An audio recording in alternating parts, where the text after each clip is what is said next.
from Pop Pat, Culture with Pat, here with Thomas Lennon talking about chosen family today. Thomas, great to meet you and thank you so much for your time today. Pat, a pleasure. My middle name is Pat, by the way. Hey, that's pretty So cool. I mean, it's a pretty awesome name overall. So, is my son, and also my son. oh wow. There we Yeah. go. That's a cool connection. Well, hey, I just to start things off, I wanted to ask you, what was it? How did you get involved with the project initially? I know you've worked with Heather in the past, and what was it about this script that really kind Whoops. of spoke to you? So yeah, to me it was more about uh I generally skim a script to see like how much of it am I in, you know? Like is it gonna be fun?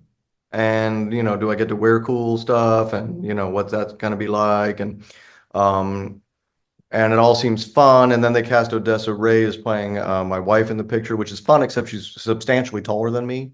So she has an Academy Award and she's taller than me, which was like definitely tons of tension on the set from that, tons. Um, but to me, it was just having done Heather's first movie, which was called Half Magic, which if you haven't seen it, is hilarious and has so many amazing things in it that I love. Uh, it to me, it's like I'm also mostly at the part of my life where I'm like, does this seem like it's going to be an enormously fun thing to do? And will it be like a fun experience of like improvising and creating and doing fun stuff? And the answer with the Heather Graham movie is it always will be that because she's a huge both comedy fan and just a very supportive person to work with. So it's like, it's just sort of a fun, safe place to try stuff. And she just appreciates when things are funny. It's just like nice to be in like like Just a fun film. yeah, working with funny people and trying things that haven't been vetted by like, a million committees. It's just a fun little movies like this. But she ends up getting like big people in them and then they feel, this feels like a bigger movie when it's done, you know, than when you're like, changing clothes in a van. Hey, Which is usually the way these go, but that's where I come from. It's like my favorite kind of thing to be doing. It's just like let's just change clothes in a van and shoot this whole other scene down here and try to figure it out. I'm Like right there with you. I think that I mean, I feel like the world needs more comedies, and I feel like comedies have kind of been making a comeback the past couple of years. We're starting to see, more though, especially like the romantic comedies as well. So it was nice. I was laughing out loud quite a bit throughout this film, just oh the kind nice. of the back and forth between your characters. But it does have a serious, side to it too. And one of the lines that I liked from Heather's character Anne, where she's just talking about having a chosen family. So I was curious for you, outside of your initial family, who is kind of your chosen family and why are they important to you?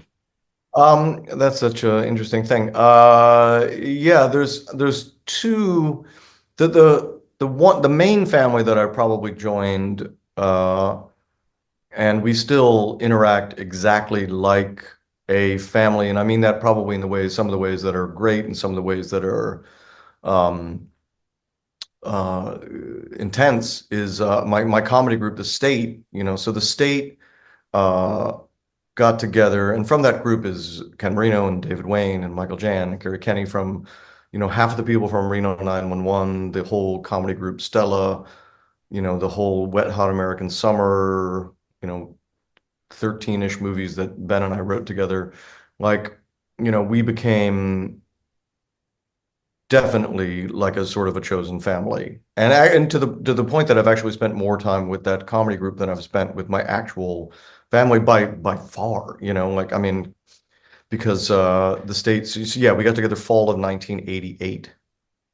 And some of those people like Kerry Kenny on Reno 911, I've known now and worked with every day.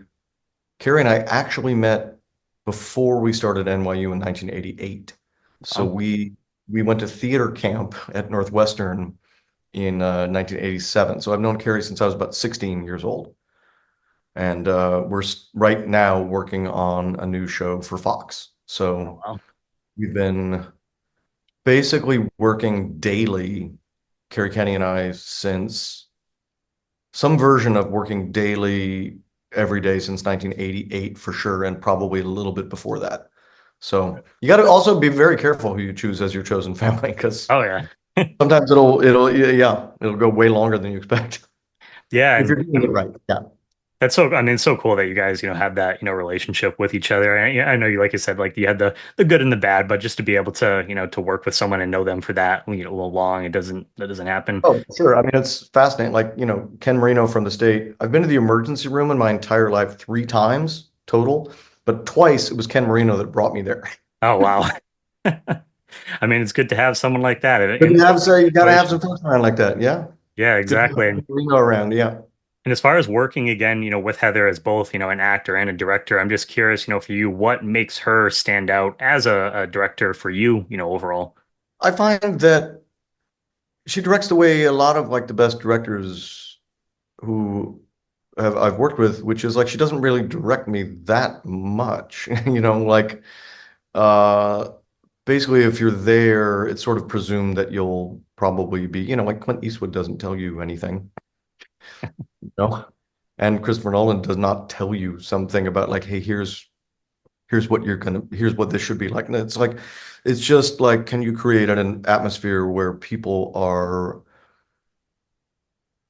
the best and funniest and most sincere and Heather creates great her set is a great vibe, like even if it's like a movie that's shooting very very quickly and a movie that's not, you know I mean in an era where you see like some streaming projects are coming out that are like $180 million for like 9 or 10 episodes of something, you're like, what, wait, why? Where did that all go? Where did it go? And then you look at a movie like this, which is, I don't actually know what the budget of this movie is, but I assure you, it is reasonable. Yeah. And you're like, it's just sort of fun to be in a world where it's like, oh, you don't, not everything has to be $180 million thing. There's a world, there used to be lots of things like this. There used to be lots of sort of like mid-size movies. Yeah. I feel like And it's something we'll probably be going. I feel like we'll probably start going back to that, I I imagine, hope I too. hope and believe that's true. I hope and believe that's true because there used to be, it's also just I think it's better for the movie business if everything doesn't rise and fall off of the notion of will if a movie comes out that has to make $1 billion to be successful, Yeah. that's distressing. It's Oh, like yeah.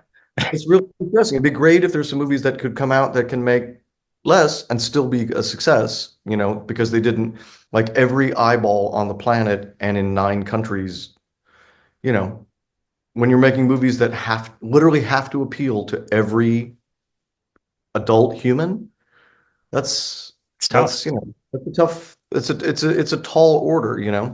And it's nice to have some movies like this sometimes. No, Yeah. I agree 100% too. And it's just nice to have a little bit for something for everyone to check out too. Not everyone wants to necessarily go see, while they're great to go see a blockbuster. It's nice to have some, smaller projects, more intimate projects like this that, you can enjoy. And Thomas, I'm going to be wrapping up for the day. I just want to say thank you so much for your time today. It was wonderful getting to chat with you, and make sure you guys check out Chosen Family.